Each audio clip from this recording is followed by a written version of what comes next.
Assalamualaikum warahmatullahi wabarakatuh. Semoga kita semua tetap dalam keadaan sehat meskipun dalam kondisi wabah pandemi yang masih berlangsung.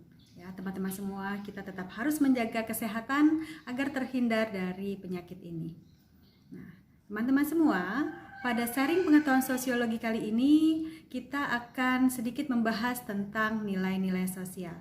Ya, sebelumnya saya akan sharing tentang suatu video yang terjadi di sekitar kita.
Nah, teman-teman, tadi kita sudah melihat suatu realitas sosial yang ada di sekitar kita, ya. Itu saya ambil dari suatu perumahan yang ada di lingkungan SMA yang tempat saya mengajar, ya. Nah, teman-teman, kalau begitu sebenarnya apa sih yang dianggap suatu nilai tersebut, ya? Jadi nilai itu tentu saja ada di masyarakat, ya. Nah, kemudian nilai bisa dianggap baik dan juga bisa dianggap buruk oleh masyarakat. Ya, contohnya kalau orang menolong itu memiliki nilai baik, sedangkan mencuri bernilai buruk. Nah, kalau dari video yang tadi ditayangkan, kira-kira mana yang baik dan mana yang buruk? Ya, saya yakin teman-teman semua bisa membedakan bagaimana perilaku kita berkendara ketika di bundaran. Ketika kita melewati jalur arah ke kiri, gitu ya, arah ke kiri, baru mutar ke kanan, atau kita langsung putar ke kanan ketika melewati suatu bundaran. Nah, itu ada dalam sekitar kita, terutama di bundaran-bundaran kecil yang ada di lingkungan perumahan, ya. Nah, pengertian lainnya dari nilai-nilai sosial adalah prinsip-prinsip, patokan, anggapan, maupun keyakinan yang berlaku di suatu masyarakat. Sedangkan Wood sendiri mendefinisikan nilai sosial sebagai petunjuk umum yang telah berlangsung lama yang mengarahkan tingkah laku kita dalam kehidupan sehari-hari.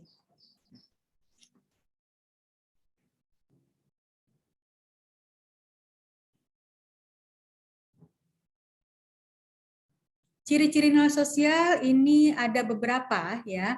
Nah, di sini masyarakat itu nilai itu tidak ada sejak mereka lahir, tidak terbawa sejak masyarakat lahir atau manusia lahir gitu ya. Tapi nilai ini merupakan konstruksi dari hasil interaksi antar warga masyarakat yang dia disebarkan oleh warga masyarakat, ya. Jadi nilai ini terbentuk melalui suatu proses sosialisasi di mana kita belajar tentang sesuatu hal yang baru gitu ya, yang kemudian disebarkan dari satu orang ke orang-orang lainnya, ya. Nah, di sini nilai juga merupakan bagian dari usaha pemenuhan kebutuhan dan kepuasan sosial manusia. Karena nilai ini disosialisasikan oleh masyarakat, tentu saja nilai akan bervariasi antara kebudayaan yang satu dengan kebudayaan yang lain. Ya, nah karena itu nilai ini bisa mempengaruhi pengembangan diri masyarakat atau manusia tersebut. Ya, tentu saja pengembangan diri ini juga akan berbeda pada lingkungan satu masyarakat dengan lingkungan masyarakat lain. Jadi di sini yang dapat kita ambil kesimpulan dari bagaimana ketika kita mempelajari nilai sosial ini adalah nantinya nilai-nilai yang ada pada masyarakat di mana kita berada di dalamnya itu akan membentuk kepada pengembangan diri kita, ya. Nah, nilai ini tentu juga memiliki pengaruh yang berbeda antara masyarakat satu dengan masyarakat lainnya. Dan juga yang lainnya, nilai cenderung berkaitan satu sama lain, tentu saja karena nilai ini ada pada satu masyarakat, di mana masyarakat tersebut memiliki nilai yang disesuaikan dengan kondisi budaya masyarakatnya. Ya, itu akan berkaitan dengan satu dengan nilai lainnya.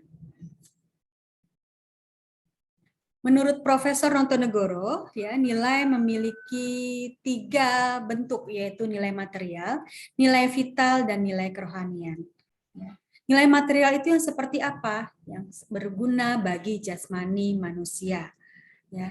Nilai yang berguna bagi jasmani manusia itu apa saja sih? Kan?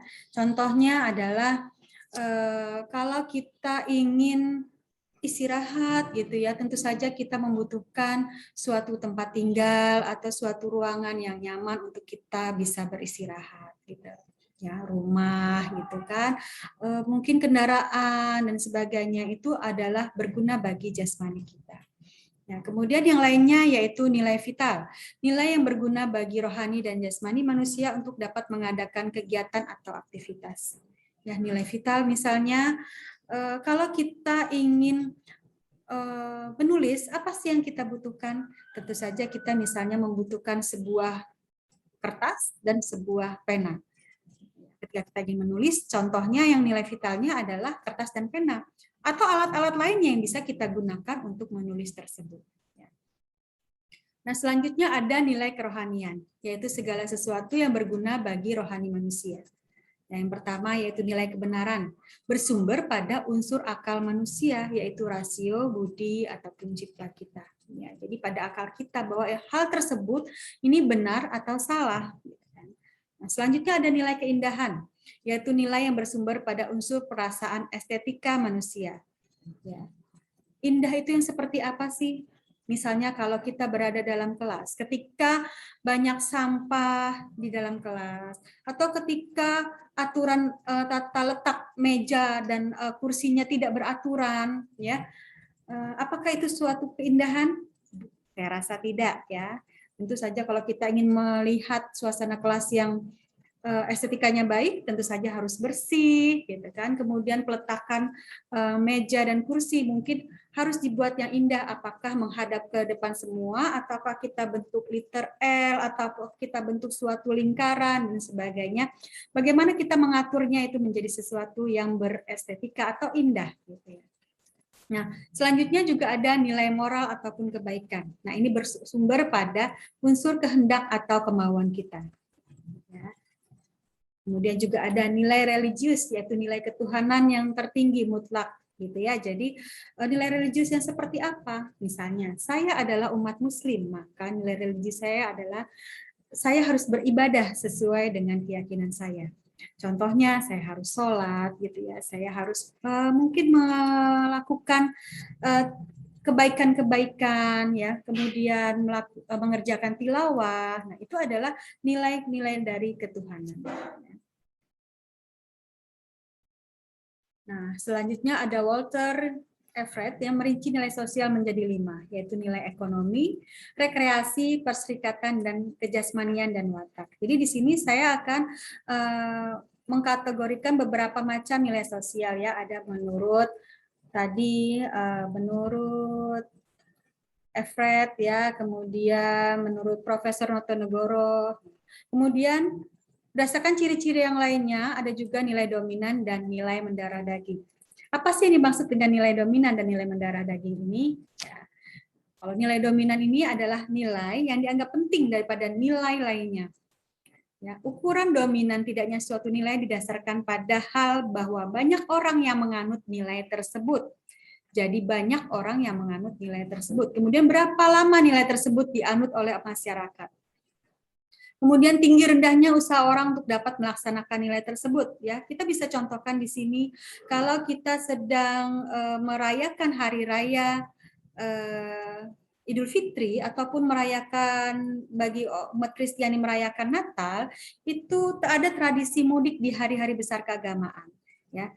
Nah, ini sebenarnya adalah nilai dominan yang ada di masyarakat. Jadi kalau kita melakukan nilai-nilai dominan tersebut, ada prestis juga ketika kita bisa melaksanakan nilai tersebut, ya. Kalau kita bisa mudik gitu ya, kita bangga kepada orang tua kita. Kita memberikan kebanggaan kepada orang tua kita yang ada di daerah karena kita mengunjungi mereka pada saat hari raya. Ya.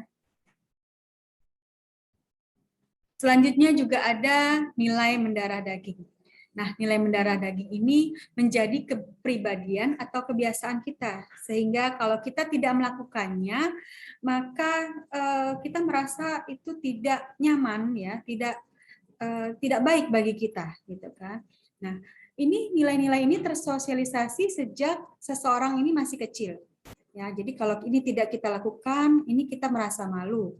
Ya, contoh kalau ada seorang kepala keluarga yang belum mampu memberikan nafkah kepada keluarganya, di sini ia merasa sebagai kepala keluarga yang tidak bertanggung jawab. Begitu pula contoh lainnya, misalnya dalam satu sekolah ternyata ada tawuran yang melibatkan anak-anak sekolah tersebut dengan sekolah lain. Ya, nah kemudian guru-guru yang ada di situ tentu saja merasa malu gitu ya, kurang bisa mendidik dari siswa-siswa tersebut agar tidak melakukan tawuran. Dan hal-hal lainnya yang tentu saja ada pada masyarakat kita ya. Nah, di sini menurut Wilahuki, fungsi nilai sosial ada beberapa, yaitu menyumbangkan seperangkat alat yang siap dipakai untuk menetapkan harga sosial. Ya, kemudian nilai sosial ini merupakan cara berpikir dan bertingkah laku secara ideal dan penentu terakhir bagi manusia. Ya, nilai sosial juga sebagai alat pengawas dan alat solidaritas. Ya. Oke, begitulah pembahasan pada kali ini. Semoga bisa bermanfaat untuk kita semua. Tetap semangat, sukses untuk semua. Wassalamualaikum warahmatullahi wabarakatuh.